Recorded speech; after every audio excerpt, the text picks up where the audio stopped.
It's time now for business. Kate Moody is joining us from afar, part of the social distancing here in France to stop us all getting infected. Kate, great to see you, and Happy New Year. Let's start with the latest on the debate about social media platforms in the wake of last week's riot on Capitol Hill. Yeah, we're talking about the social messaging platform Parler, which has essentially been shut down this Monday after Google and Apple removed it from its app stores over the weekend. And then Amazon cut it from the website hosting service, which essentially kept it online. Parler has on this Monday filed a lawsuit against Amazon asking for access to its internet service to be restored. Now, tech giants say that they've taken these moves after finding dozens of posts which they say encouraged and incited violence, many of them directly linked to last week's violent riot at the Capitol building. Parler here arguing that it's the victim of a war on free speech. That's how it describes this. Now, many Parler users have been restricted from Twitter and other social media platforms for spreading conspiracy theories or calls to violence, and they've been looking for alternative places to express themselves and communicate.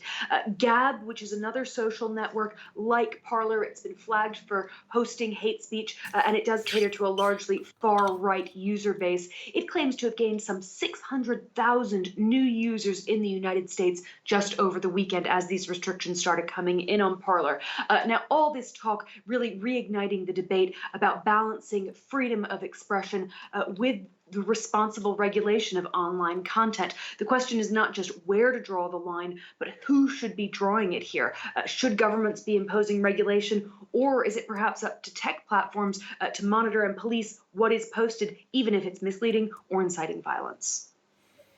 Okay, the world's biggest gadgets convention is getting underway. The CES, usually taking place in Las Vegas, but it's been switched to a digital format this year. How's that working out? Well, it sounds very familiar to us, doesn't it, Mark? The event, formerly known as the Consumer Electronics Show, it usually attracts around 200,000 tech fans in Las Vegas. It has over 4,000 displays, usually chock-a-block full of the latest TVs or gadgets and smart devices. Just about a quarter of the usual number of companies are taking part in this year's digital displays. About 150,000 people are expected to tune in to these digital presentations throughout the week. It's kicked off with what has indeed become a very familiar sight for many of us over the last year or so. That's by video conferencing. The CEO of Panasonic addressing the digital attendees, acknowledging that while technology can and does bring people together, many people still do miss that face-to-face contact as well. There is certainly a focus this year on technology and gadgets for the home, so lots of developments to TVs and laptops, entertainment devices, smart refrigerators, a robot maid has been unveiled there. Analysts saying that they're really expecting spending on tech gadgets to increase in the second half of 2021 once the pandemic has been brought under control. They say, though, that trends that were set back in 2020 may be here to stay. Take a listen. Definitely the theme was to adjust to the new normal.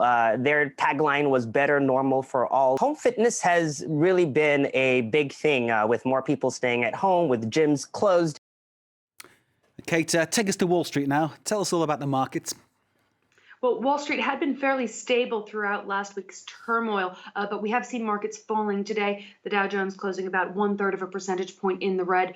The S&P 500 about 0.7% down. The tech-heavy Nasdaq closing down over 1%. It was dragged down in part by shares of Twitter, which dropped 6.4%. Facebook shares were down 4% after those two platforms banned the outgoing President Donald Trump. Some investors wondering if those platforms will be able to keep users, advertisers, and indeed relevance once he's gone. Meanwhile, the price of Bitcoin has tumbled about 25% in just 24 hours. The cryptocurrency has really been on a tear over the last month or so, doubling in value from $20,000 to $40,000 over the last month. Now it is sliding, and it's taking other cryptocurrencies with it.